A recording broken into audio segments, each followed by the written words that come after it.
你是不是也扔过蝴蝶兰？可它其实根本没死。蝴蝶兰花谢后，叶子软趴趴，根系干巴巴，看起来要死不活。你心一横，干脆扔了。但如果你看完今天的内容，一定会后悔到把大腿拍烂。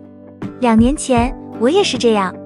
直到有一次，我把一盆开过花的蝴蝶兰随手放在南阳台，1个多月都没管。等我想起它时，看到根系长出了一堆奇怪的触须，看着像外星生物。我随手浇了一点水，接下来的半年又没怎么管它。6个月后，它居然自己复活了，不仅长出了更多的气根，还在夏天爆盆开花，花期持续了足足4个月。这下终于理解了适合懒人养的意思。大家好，我是花花，今天要和大家聊聊蝴蝶兰花谢后的正确养护方法。在片尾我还整理出了干货知识和全年养护日历，做成了表格，方便大家收藏利用。1. 开花后不死的办法。蝴蝶兰原产于热带雨林，它的气根攀附在大树上，在温暖湿润的空气中汲取水分，并与根部共生的菌类相互作用。这意味着它喜欢的环境与普通盆栽植物完全不同，它不需要土壤，不能暴晒，怕积水，对养分需求不高，但喜欢空气湿润，光照柔和，温度稳定。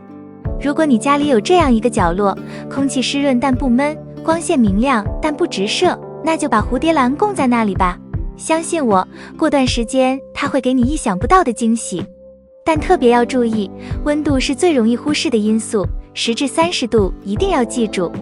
总结一下精华就8个字：有水不闷，有光不晒。2. 每年复花的窍门。1. 先检查根，如果有翠绿的根系，表明它基本健康。不要换掉土壤上的水苔，虽然看着可能不美观，但也要忍住，千万别乱动。蝴蝶兰通常用水苔作为保持根系的机制，养过一段时间以后，水苔里会有和根系共生的真菌，轻易换掉的话，根会失去朋友，被陌生菌菌霸凌。但如果根已经烂完了，但叶柄还完整，也是有拯救办法的，这个后面详细说明。2. 学会遗忘它，找到家里蝴蝶兰的吉祥角落，放着不动，等到需要浇水了，补充一点水分就万事大吉。判断缺水的标准却经常难倒很多人。如果你是水培的话，那么只要盆壁有水汽就不浇水。但如果你用的水苔或者土培的话，那么可以观察一下盆土，如果水苔或者盆土有泛白的迹象，那么就是缺水的标志。或者观察根系，若根系为翠绿色，证明水分充足；若根系灰绿色，则需要浇水。蝴蝶兰死亡的90%以上原因是浇水不当造成的，所以学会浇水就已经成功了70%。水正常浇，等到看到叶片基部出现一个绿色的小尖尖，那就证明你的努力有回报了，几个月后它就会开花了。刚才提到的，如果根烂都烂没有了，只有部分叶片还健康的话，也是可以拯救的。下面是急救的方法。3. 叶片的急救方法。假如你发现蝴蝶兰的根都烂完了，但叶柄基部仍然完好，没有腐败黑斑，大概率还有得救。把水苔清除后，将植株悬空放进一个容器里，比如透明奶茶杯，打一些小孔，在容器底部加一点点水，仅保持杯中空气有些湿润，不要浸泡到任何部分。类似空气生根的做法，条件合适的话，1-2周左右会萌发出新根。等新根长长后，就可以考虑移动到花盆养护了。上面说的方法学会了吗？以后可千万别再扔了，先供起来吧。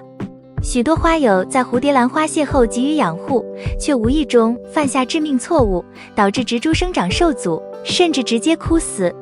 其实花后养护有3大禁忌，稍不注意，可能让你错过蝴蝶兰的复花机会，甚至导致整株死亡。3. 花后养护的3大禁忌。禁忌1，放任残花不处理。很多人认为花朵自然凋谢就好，没必要刻意修剪。但实际上，残留的花梗和枯萎的花瓣仍在持续消耗植株的养分，削弱它的生长能力，甚至影响下一次开花。研究数据表明，未及时处理残花的蝴蝶兰，次年开花率下降40%。因此，花谢后应尽早检查花梗状态，适当修剪，以减少养分消耗，为复花创造更好的条件。禁忌2，暴力扯断花梗。有些花友为了省事，直接用手把花梗咔嚓扯掉，结果导致植株受损严重。强行撕扯会造成伤口不规则撕裂，茎部组织受损，极易引发细菌感染。显微镜下可以看到，撕裂的伤口处往往会滋生镰刀菌，红色的菌丝逐渐扩散，最终导致整株腐烂死亡。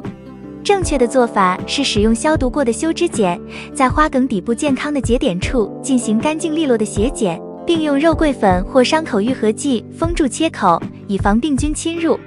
禁忌3：立即换盆施肥。许多花友认为花期过后蝴蝶兰累坏了，必须立刻补充养分或换盆让它恢复元气。然而事实正好相反，刚刚经历花期的蝴蝶兰，其根系和叶片的代谢处于低谷期，吸收能力减弱，此时换盆或施肥相当于在给它吃毒药，后果非常严重哦。养护蝴蝶兰的过程中，换盆是确保植株健康生长的重要步骤。然而什么时候该换盆？如何操作才能减少对植株的伤害？许多花友并不清楚。4. 换盆的黄金时机与神仙水。一般来说，当蝴蝶兰的根系溢出盆外，像八爪鱼一样缠绕盆壁，或者水苔已经发黑板结，变得像老咸菜一样僵硬时，就说明是时候换盆了。在进行换盆时，需要掌握几个关键步骤。